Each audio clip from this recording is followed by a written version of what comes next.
Come and get it.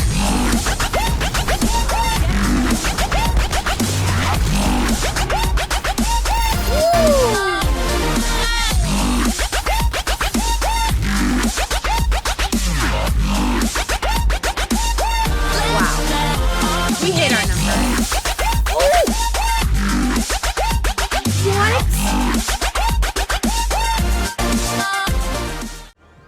What's up, Vault Hunters? It's Echo here, Queen of the Loot Goblins, bringing you another Borderlands 3 video. On today's video, I'll be talking about my Phasezerker build, Angel of Death. I told you in the beginning this build was doing so much damage, and it really is. I am so proud of this build, and I can't wait to show you why. I've tested every aspect of this build over and over and over, just to be sure that I am getting recurring damage numbers and accurate values. I've had this build ready since before 2.0 and held off on it just because I wanted to be sure it could handle it. And it absolutely can. With all that said, I'll throw up my skill tree and then we'll go a little bit more in depth about the synchronicity of it all.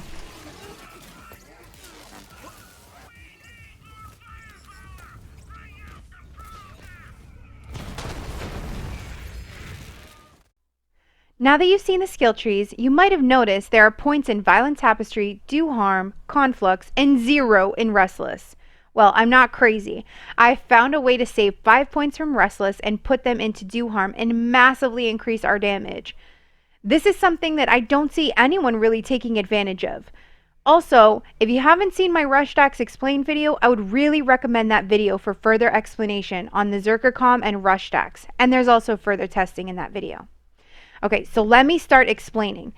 I want to start with Do Harm and Ties That Bind. Now, I used to only put 1 point into Do Harm because I didn't think it did that much.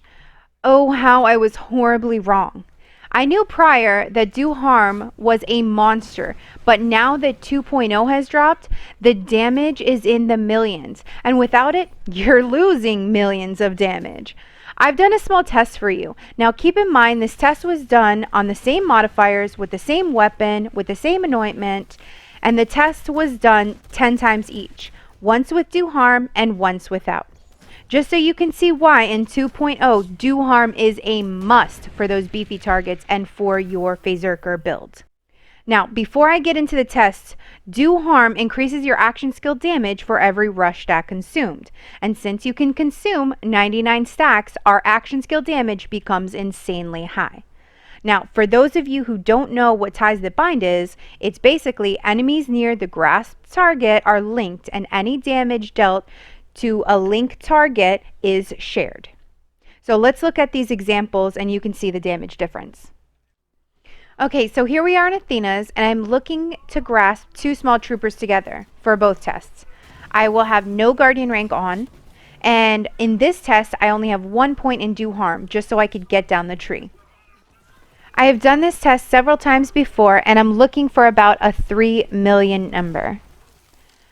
Okay, so there are some troopers there, a couple on the bridge. Grasp them, take a shot. Let's see the number.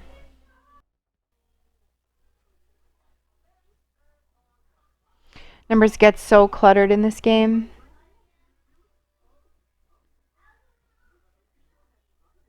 Can't really see in the back of that 177 number. Let's go to the right one. And there's a 3 million right there.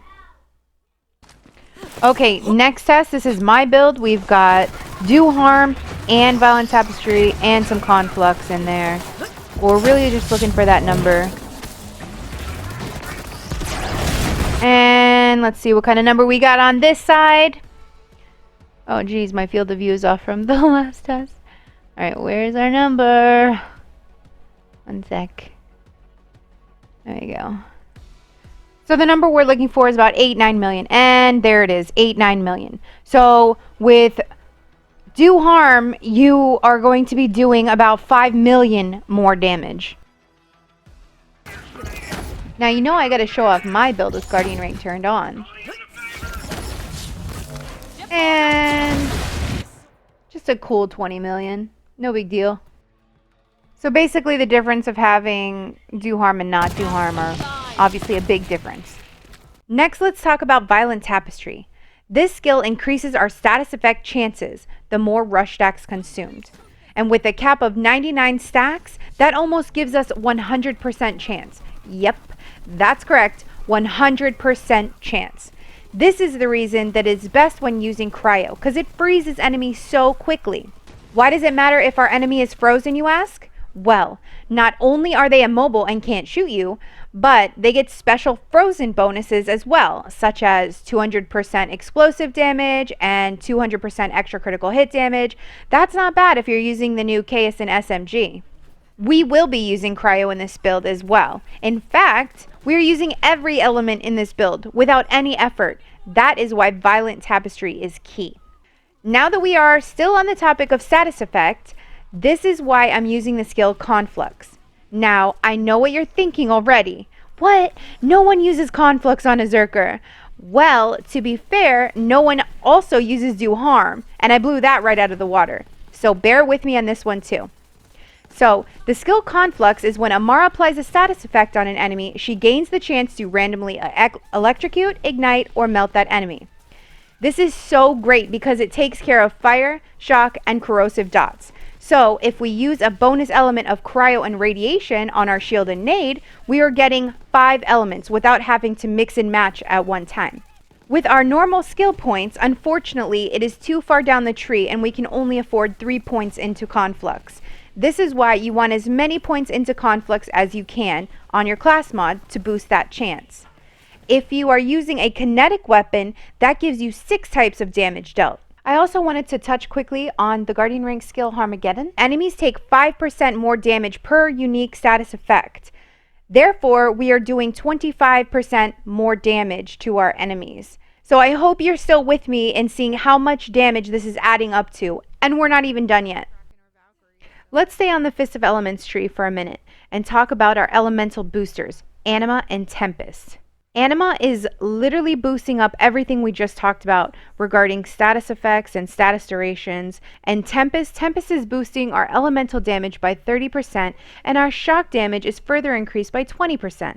These skills paired with Conflux and Violent Tapestry is insane damage. Now, I wanted to kind of talk about a little bit more points in the Fist of Elements tree as far as Steady Hands and Wildfire. Now, these 3 points in Steady Hands, you can feel free to move them into Wildfire if you'd like.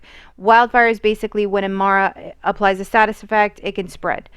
This is really great. It goes great with Tempest and Anima and all of our status effect damage. There are some guns with crazy recoil that I've been using, like the Reflux and the Anarchy, and this is why I chose Steady Hands, just to balance that all out. Next, I want to talk about the only skill that we have maxed out in our Brawl tree, which is Personal Space.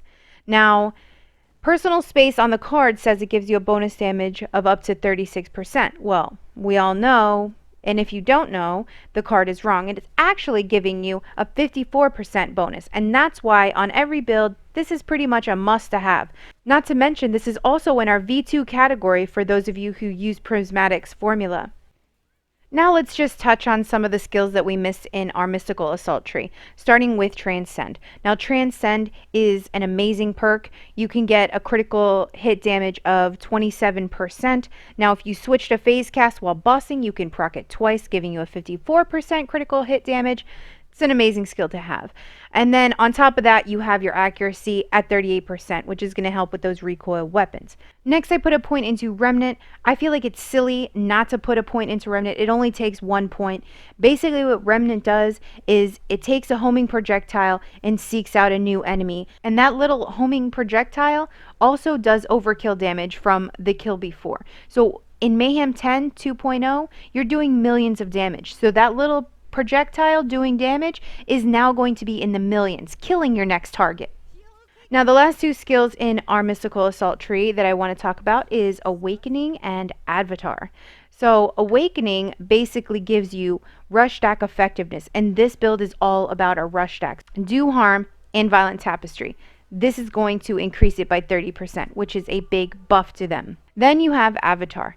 Avatar is an amazing skill to have. It's definitely worth 1 point and definitely worth going down to the capstone. So not only does it give you bonus rush stacks of +10, bringing our grand total with everything to 25, but if we kill an enemy with our action skill, it refunds half of those rush stacks. Then on top of that, we get to use our action skill twice. So we're always having 2 action skills per cooldown. Alright guys, let's get into the gear. Now this is not a gun dependent build, so you can really use any guns that you'd like. As far as the anointments, we are going to be one-shotting a lot of adds. So on some guns, the 300% increased weapon damage against enemies above 90% health are great. Just make sure you get your one-shot weapons down. That's the weapons that you want this anointment on. As far as the 200% while action skill is active, that's great with grasp. I use it with stillness of mind. It's excellent. We are using our action skill a lot, so this is a great anointment for that. Also, if you don't feel comfortable using the 200%, the 100% after action skill end is still a great anointment to have. I've been using the Kaisen, the Reflux, the Yellow Cake, the Q system. They're all fantastic weapons. As far as our gear, I prefer going with the Old God with the bonus anointment. I think that is just the best shield to have with Amara right now. It's just a bonus of you're getting 70% bonus elemental damage.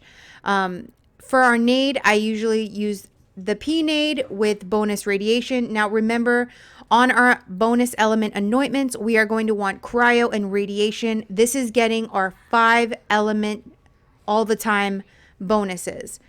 As for our artifact, without a doubt, I'm using the Pearl. It is the most damage. You can't deny that. I'm using mag size and fire rate on this Pearl. Then for our Calm, I like to get as many points in Conflux as possible just to get the buffs of those 5 elements. And you are looking for passives with splash damage and action skill cooldown. Now, the reason that I say action skill cooldown is because if you've noticed in our skill tree, we are not putting any points into Restless.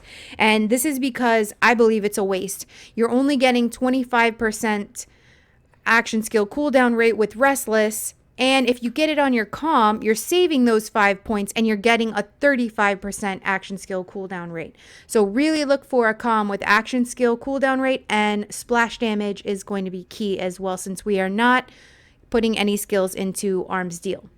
The third passive is just a bonus. If you want to get a weapon manufacturer bonus, that's fine. Weapon critical damage, that's what I would prefer.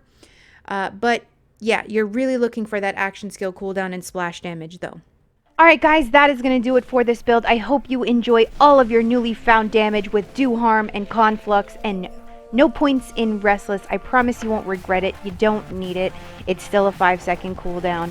Let me know in the comments below if you have any further questions. I know this goes against every single Phasezerker build out there, but as you saw in my video, Do Harm is a monster, making Angel of Death Amara the most powerful Zerker build out there. Enjoy it, and happy looting.